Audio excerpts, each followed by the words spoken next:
Influencing instruction is one of the main goals or responsibilities of a school board member. We always start with expectations. We make sure our leadership team, our staff, our students know what our expectations are. It all comes down to communication.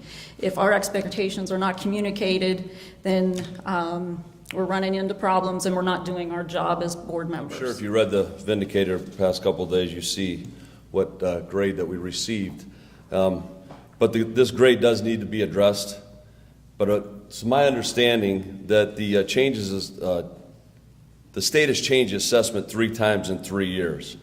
And how do you compare a standardized test when the standards keep changing? I guess I can try to answer that in 2 parts. You've seen some of the steps that we've taken over the last year or 2 in terms of the realignment, the coaches, consistent curriculum. We look to continue to make those. We do research. We understand. We look at best practices, what other school districts are doing. What can we learn from others? What can we implement quickly, and what can we do to improve those? For me, instruction is something that I've done my whole career. In human resources, I've been a trainer. I've trained the trainer. I know teaching theory. It's something that is passionate, and I've been passionate about. I'm a developer of people. I've mentored brand new managers all the way up to executives.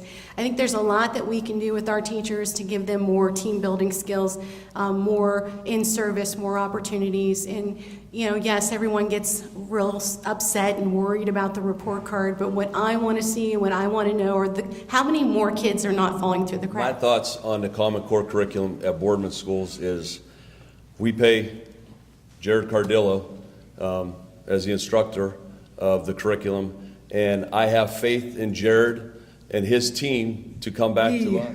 As a school district, there are often various state or federal mandates or curriculums that are set that we have to follow and work with. No educational standard is going to be perfect. We have tried to implement it to the best of our ability to reflect the changing standards and assessments that the states have operated. Common Core is kind of the essence of what we have to do. Our teachers at Boardman do a lot more than that. So whether Common Core changes or stays the same or whatever restrictions or mandates are put on our teachers, I know that our kids are going to have a balanced education and get the information that they need. Common Core is not something I believe in. I mean, I know we have 4,000 students and they all learn differently. But again, like the other candidate said, it's something we have to do. We get by. We do quarterly workshops as a board to try to talk through more strategic items, open enrollment being one.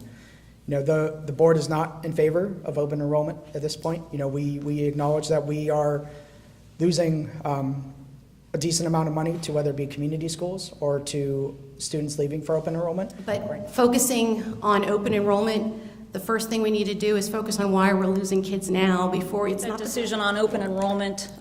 Boardman is a community-based school. So just like we did with the realignment, we would definitely have to host several open houses, several meetings to get the community's input before we ever had made that decision. I believe parents should have a choice. I'm not closed-minded to open enrollment, but it needs to begin with day one. If you want your child to come to Boardman schools, it should be here at first grade and all the way through, not coming in at 10th grade or. Actually, that was considered a number of years ago, and I do mean probably over 30 years ago. That would take a vote of the popular, the folks of Boardman, to decide if they wanted to become a city, or ask that question often. Understand, if we go from a township form of government, which to me is the closest form of government, you go to city council, you go to a mayor, you have to have a law department, you have to have an engineering department. There are many, many expenses that currently we get through the county as a township as a township. Those would have to come in. The best way to do that would be we'd have to raise taxes. Well, I'm going to piggyback on some of what Tom said there. Again, you look at the budget for our community and the amount of people we have here, Boardman Township is able to operate on about $750 per person. That's amazing. And like he said, if you were to change that, if you were to come over to that city side and have to increase that, I mean, that's a burden on the citizens. Not in favor of seeing the township go from a township to a city. There are some benefits if we would go to a city. There would be opportunity to apply for grant money. But one of the things Tom didn't mention is that we would have to take over all state roads. 224 and Market Street would have to become our obligation. We'd have to take over all the lights that, or manage the traffic light. There was so much expense that would have to go with it. All of the infrastructure would have to fall upon us. Well, so mentioning the 5-year plan, the 2021, you look at, like I already mentioned, the community. We are a very strong commercial, retail. The two biggest industries are retails and services in our community. Making sure that we keep those growing, that we keep this a destination. Part of that being, like I said, the track meet. Find things that can bring people in here that will continue to grow those services. People need to have hotels when they come into town. People need restaurants when they come into town. Finding ways that we can continue to grow that. As far as economic development, I mean, Mahoning Valley, it would not exist if it wasn't for Boardman Township. The majority of sales tax for the county commissioners to have to deal with come from Boardman Township.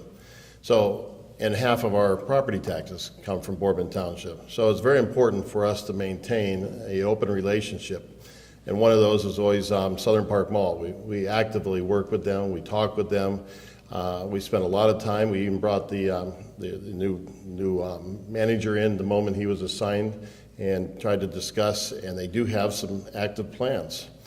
A lot of these things are always contingent. People see the mall and they say, oh, there's an empty building, but what they don't understand is that they need to empty 3 of them before they can bring someone in and move someone around, and some of those things do take time. But the mall is committed to this area. I know I spent some time trying to encourage Melts, if you've ever heard of it. I think it'll be a success here. I've discussed it with them, trying to get them to come here, and they had committed to come here and look at the market. Unfortunately, like Trader Joe's, we talked to Trader Joe's, and we've talked to our commercial lenders, our realtors. One of the problems that hurts Boardman Township is they say, well, how big's your biggest city? We say, well, it's Youngstown. And then they say, well, we won't get more than 5 customers from the city of Youngstown to come to Trader Joe's. Why would we want to come to that market? Anybody that's ever been on a Board of Education will tell you everything is about money, everything is about facilities, and to a lesser degree, everything is about athletics and busing. We are fiscally conservative at the Mahoning County Education Service Center. In fact, we provide so much service for the dollar that we have grown outside of the county. In fact, we service school districts in 5 different counties. That is a tribute to our cost efficiencies that have not happened by accident. One example that I could think of is that we run several alternative schools for at-risk students. And Judge Delick was running the Mahoning County High School for students that were under her jurisdiction, and both of them had separate administrative teams and separate services that were being provided. And along with Judge Delick, we made a decision to consolidate. So again, where you're having multiple counselors, administrators, all of a sudden those numbers are reduced. So that's another example of that.